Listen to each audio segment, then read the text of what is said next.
Chasms. A. As they have brought humanity to the edge of oblivion because they think they are white. James Baldwin. After the killing of Prince Jones, Coates continues to think of him, his family, his mother, daughter, and fiancé. He sought out Prince Jones' mother, Dr. Mabel Jones, and met with her. She told of how she first became aware of the distance between blacks and whites at the age of 4. This chasm makes itself known to us in all kinds of ways, wrote Coates. I have never asked how you became personally aware of the distance. I know that has happened to you already, that you have deduced that you are privileged and yet still different from other privileged children, because you are the bearer of a body more fragile than any other in this country. This is not your fault, even if it is ultimately your responsibility. Question 1, how did you become aware of the distance between blacks and whites? How did I become aware of the distance between blacks and whites? I must have been about 7 years old, and I was at my godparents' house, and they lived in a 99.9% Caucasian area, Society Hill in Center City, Philadelphia, where I spent a lot of time. And my godmother and I got on a trolley car on Pine Street, and we were going to go shopping. And we got in a trolley car. We kind of went to the back of the trolley car. However, it was pretty crowded. It was on a weekend. And then they wasn't worried about safety. You stood up and, you know, just wherever you could find space to stand. And this Caucasian woman, she wasn't old. She must have been, I would say, in her maybe, I don't know how old she was. Because when you're little, everybody's old. But she didn't have any wrinkles. Let's put it that way. She had no cane. She had no glasses. I remember that. And I remember her not being old. So my grandmother and I was sitting down on a long seat. And my grandmother got up and told the lady she could sit down. So me, Miss Feisty, looked, and I called grandmother. She was actually my godmother, but they were more mature, my godmother and godfather. So I called them grandma and grandpa. I said, well, why are you getting up? She's not old. Because I was always raised that, you know, your elders, if it was me, I'm supposed to get up, you know, or someone's disabled, anything of that nature. But she was not disabled, Miss Freshy over here. She was not old. Why are you getting up? And my grandma said, no, don't worry about it, baby. You know, that type thing. You know, be all right. I said, well, no. Miss Fresh, she wouldn't give it up. I said, well, no. And I always had a big voice, and people started looking at me on a trolley car, and I looked back at them. I said, she's not old. No. So I guess I made such a stink till the Caucasian woman got up. And of course, my godmother, she's almost 6 feet tall, red hair, hazel eyes. She's black, but she doesn't have red hair and hazel eyes, and she stands about 6 feet tall, and she just kind of looked at me. She didn't look like she was shaken. She didn't look like she was displeased. She just had this stoic look. And the Caucasian woman got up, and I said, sit down, Grandma. Sit right here. And she sat down, and we continued our ride. And later on, my grandmother kind of alluded to certain things, but she didn't really go into detail, age appropriate. I'm 7 years old. But that was the first time that I saw that there was a distinct difference. Thank you. That was in the 60s. Okay. I'm only 25, though. We know. I think for me, I'm not sure if I told this story in our other book group, but it was, my father was, like he was a hooker. Like, he made his money dancing back in Baltimore, which is why I love this book, because that's where my father's from, Baltimore, the West Side. And he just had this whole air of being a king. He just was this very, very dapper, kind man.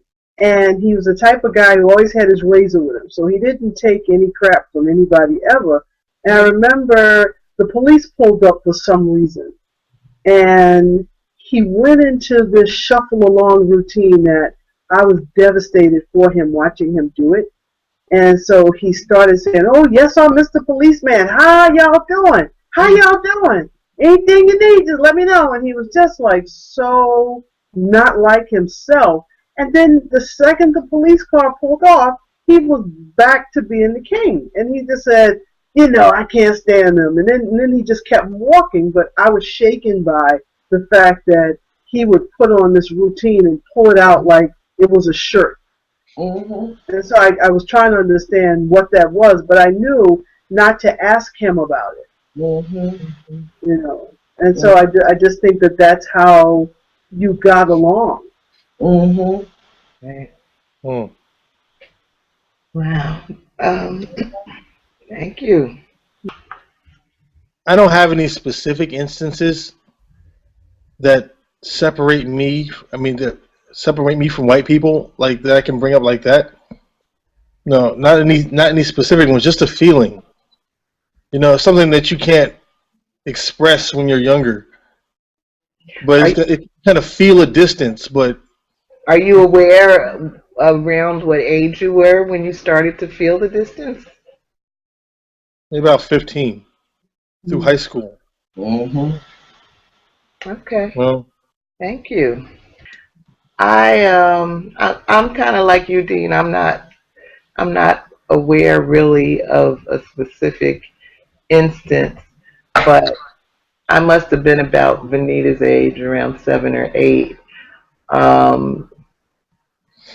And my father always told the story of when we were living in a predominantly white Maryland suburb of DC.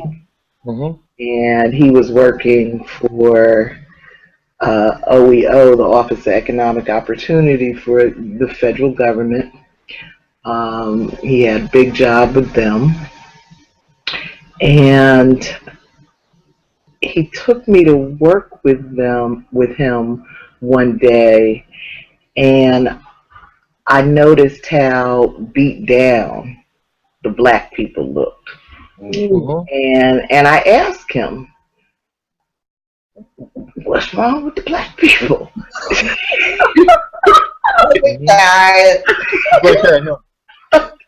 And I tell you, I've been trying to answer that question my whole life. But for my father, it scared him that I was going to be afraid of black people. And so he rushed home and told my mother, you know, we got to move out of this neighborhood, you know, because I can't have Michelle being scared of her people. But you know, but I was definitely aware by that point that we were not all living the same way. And I wanted to figure out why not, you know. But I don't have any specific instance. I've never been pulled over. I mean, I've been pulled over, but not like something so extreme like Prince George County or anything like that. You know, I didn't act any different than I would act normally. I follow regulation. I follow rules, and I didn't have any problem. You know, so I'm not saying that it doesn't happen. It just didn't happen to me. Yeah, well, you know, that's good, and you know, we get you through a few more years, and you know, chances are, you know, you'll be relatively safe. I mean, and in Germany, it hasn't happened either. I've been out here for 6 years, 7 years now, and on a basic, I barely see cops. Well, you know, in America, people have that issue every single day in our community. But I can count on one hand how many times I've actually seen cops out here. Yeah, well, don't go looking for them. I'm not. Oh, I'm not. I'm living my daily routine. I'm not looking for nobody. No. But I'm just saying, it's still not happening.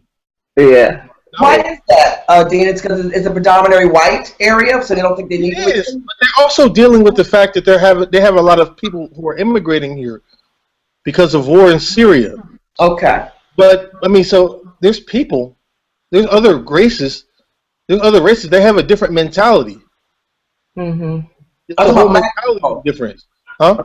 I'm talking about black people. Is there a high population of black people where you are, or Not just really? Not in the town I live in. Okay. There's about 26. Black folks. There's about 26. You can count them, huh? So how many white folks is there? There are about 25 from Africa directly, and me. And how many white folks there, D? It's the whole city is white. Oh, well, that's why you don't have any confidence, because they know where the 26 of you are. They know where you live.